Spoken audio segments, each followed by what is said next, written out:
Hi, everybody. Welcome to my studio. It's Nick, and today we're going to flip through a couple of my art journals, actually. I began these art journals with Froyle Davies' 100 Days of Collage Challenge. And 100 days for me turned into about 1,000 days of life transformation. Back in 2022, I had started watching art YouTubers like it was my job. When I stumbled across Froyle's channels, though, her enthusiasm and energy was so intoxicating. Before I knew it, I had bought myself a little 5x7 gel plate just to try. A few plays later, and I was hooked. Not just because it was fun, but because for the first time, my brain shut up. I wasn't hearing, no, you can't do this. This is a total waste of time. None of that. Just play. Before long, I joined her Patreon, and then came collage, and holy hell, I could do that too.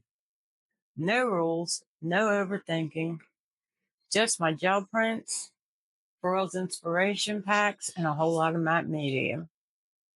This one act of kindness to myself kept me breathing. These pages here, they're my proofs that even when life was falling apart and I was going through major changes, I kept showing up to create something. Even if it wasn't great, it kept me breathing. Froyle's links are in the description below. If you need permission to start something, to try something new, to create something beautiful for yourself, she's your guru. I promise you won't be disappointed. Now, let's flip through the mess that saved me.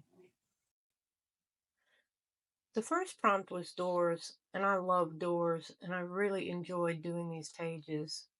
I used some natural elements, feathers, flower petals.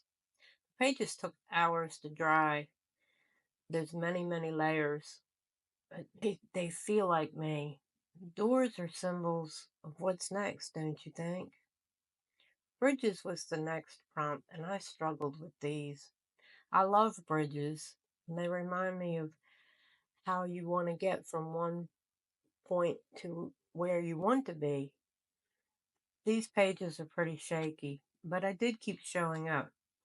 Sometimes trying is the brightest form of art.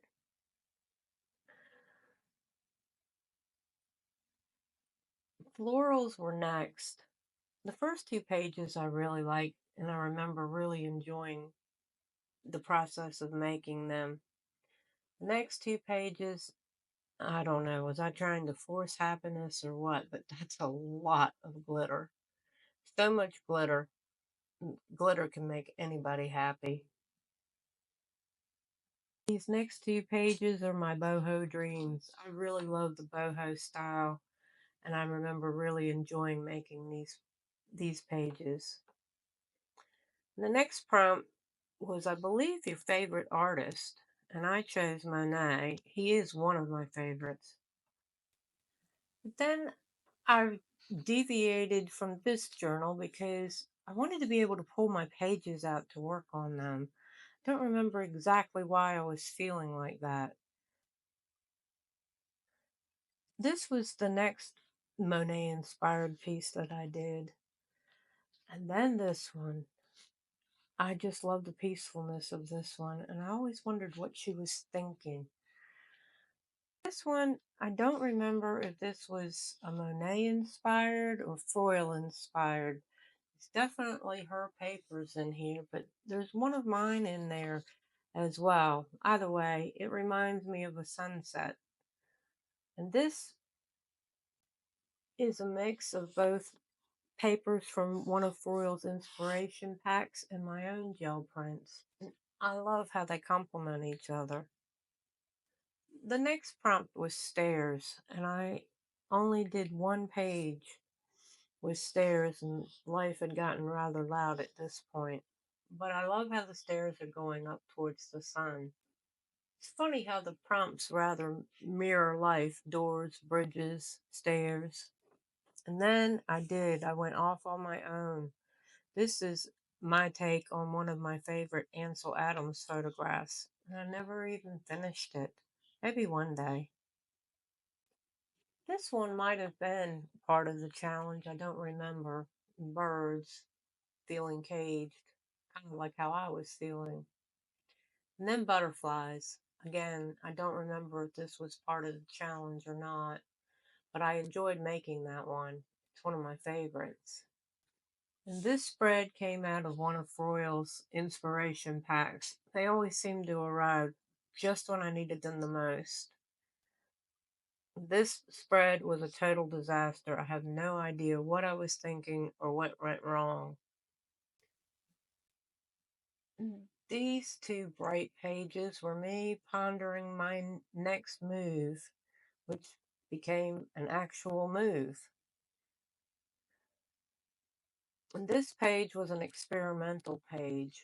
My aunt had sent me a box of things, and there was a piece of fabric that looked like a moon. Might have actually been having a full moon when I created this page. I'm not really sure.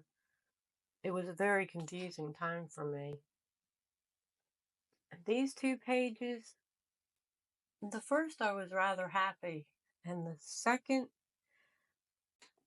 reminds me that sometimes you just need to be still and quiet and listen to your own voice, the one that's inside your intuition. It will always guide you in the right direction. And these next two are just backgrounds, like just a mess, never even finished. And again, just experimenting. And this next spread is definitely from another one of Froyle's inspiration packs. I love her colors. They're very different from mine. And this spread here is my before and after spread. I started it right before I moved and I got stuck. And before I could get back to it, I had to pack up my house and move. I pulled this out of a box when I was setting up my studio, and that's when I finished it. And I think it's perfect. And I'll always remember this, my before and after page I made in celebration, finally finishing all the unpacking. This bright, colorful page, this is my dog Gigi. And the colors really reflect her personality. And I loved it so much that I was actually inspired to make another project, this time on wood. And I used a lot of different elements in this, and I love it so much. And this is the last spread. You actually watched me create this one. Now, just a couple more in this other journal, and I remember when these inspiration packs came, I was kind of at a low. These two pages remind me that I'm worth loving, and it's okay to love myself. Made a Valentine for me. And the next pages are mostly just playing around. I love the colors. I love experimenting. I love trying new things. I just really love that stencil. I used it a lot. And that's the end here. Thank you so much for wandering through my memories with me. And if this resonates with you, leave a comment below. Don't forget to like and subscribe to the channel. And also, check out Froyle's channel. The links are in the description below. I promise you will not be disappointed. So that's where Froyle's lust for life took me. Most days it's still a pretty hot mess, but I own it now. Well, it's your turn. Grab something, anything, a magazine, a pen, a crayon. Make one mark, and then make another. Welcome to the addiction. Bye for now.